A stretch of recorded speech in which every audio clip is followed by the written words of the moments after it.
बिस्मिल्लाहिर्रहमानिर्रहीम। अस्सलामु अलैकुम। जिस्म जान की बाजी।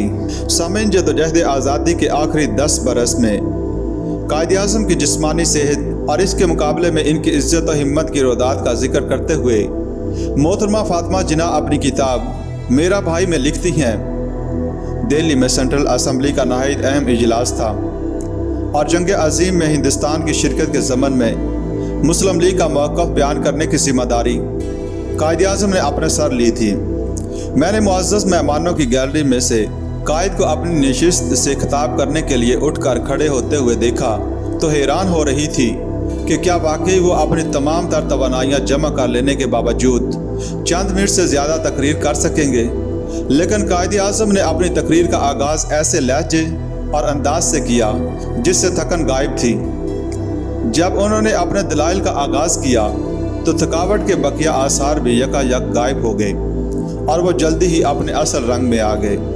कायद-ए-आज़म तकरीबन 1 घंटा बोले और वो बदस्तूर खड़े थे, जबकि मैं उनकी सेहत के बारे में तशवीश में मुब्तला थी जो हरगिज़ इत्मीनान बख्श नहीं थी।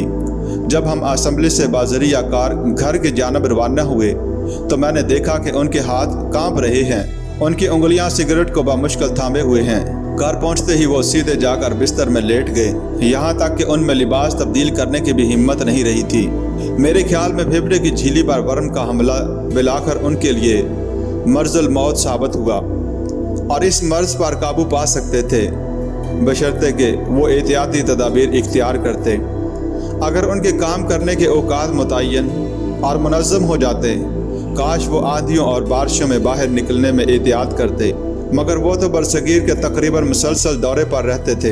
इस मर्ज़ के बाद वो सर्दी से एलर्जिक हो गए थे, यहाँ तक कि सर्दी के मामूली हमले से भी कई रोज़ बुखार और खांसी की अज़ियत में मुब्तला रहते थे।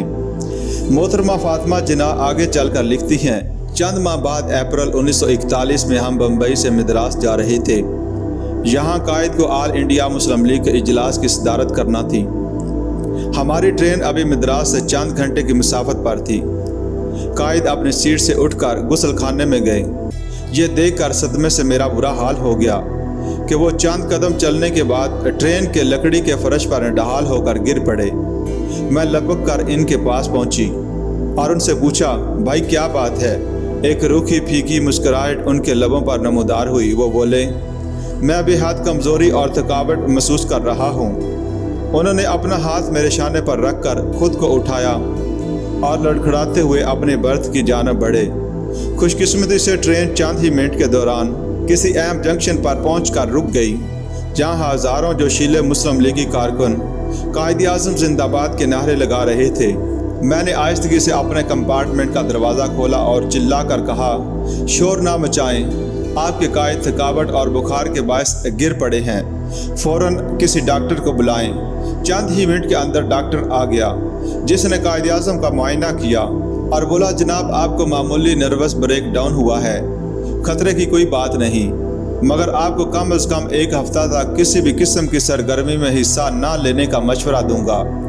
आपको 1 हफ्ते तक बिस्तर में मुकम्मल आराम करना चाहिए।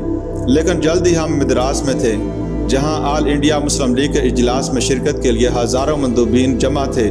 कायद-ए-आज़म इस कदर कमज़ोर थे कि पहले रोज़ के आम इजलास से खिताब ना कर सके, मगर दूसरे रोज़ उन्होंने सदारती खुतबा देने पर इसरार किया।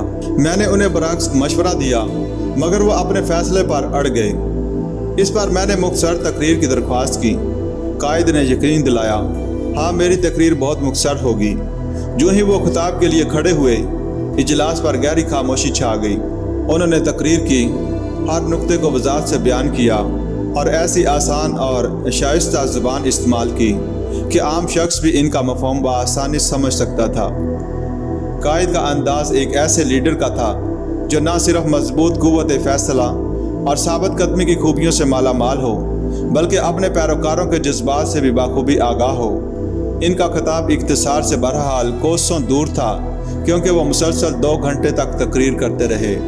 ये रहनुमा जो साहिब फराश होने के बावजूद अपने अवाम के पास जाने के लिए बेकरार था, हिंदुस्तानी मुसलमानों की मंजिल मकसूद की इंतहाई जुर्रात के साथ वजाहत कर रहा था। मोहतरमा फ़ातिमा जिन्ना लिखती हैं, मुझे इनकी कारकर्दगी पर फ़ख्र था मगर इस फ़ख्र के पीछे उनकी खराबी सेहत का खदशा भी मंडला रहा था। फिर भी मैं देख रही थी कि जज्बे के बायस इस अजीम इज्तिमा के बेपनाह जोश व खरोश ने इनके थके मांदे जिस्म को इंतहाई ताकतवर टांग फराहम किया। वो काम के रश में जैसे उन्होंने बर्जा और रगबत कबूल कर रखा था, अपनी कमज़ोरी, थकन और बुखार को भूल गए थे। किताब मेरा भाई का एक और इक़्तिबास है। क्या मैं पाकिस्तान से पहले के 7 बरस कायद की ज़िंदगी का मसरूफ़ तरीन और इंतहाई हंगामा खेज़ दौर था। मैं जो हमेशा इनके साथ रही देखती थी कि वो बामुश्किल बिस्तर अलालत से उठते, उनके चेहरे पर थकन और इसमें हिलाल के आसार नुमायाँ होते, हालांकि वो खासा स्मार्ट लिबास पहनते थे। हम आम जलसों से खिताब करने के लिए अपनी कार में रवाना हो जाते। सारा रास्ता कायद नहायत खामोश रहते। इस खामोशी का मकसद ख्यालात को मुजतमह करना नहीं होता था, बल्कि वो अपनी तवानाई का एक एक औंस बचा कर रखना चाहते थे। सामीन, इस रुदात से अंदाज़ा किया जा सकता है कि कायद-ए-आज़म ने पाकिस्तान के हसूल के लिए किस तरह जिस्म व जान की बाजी लगा रखी थी।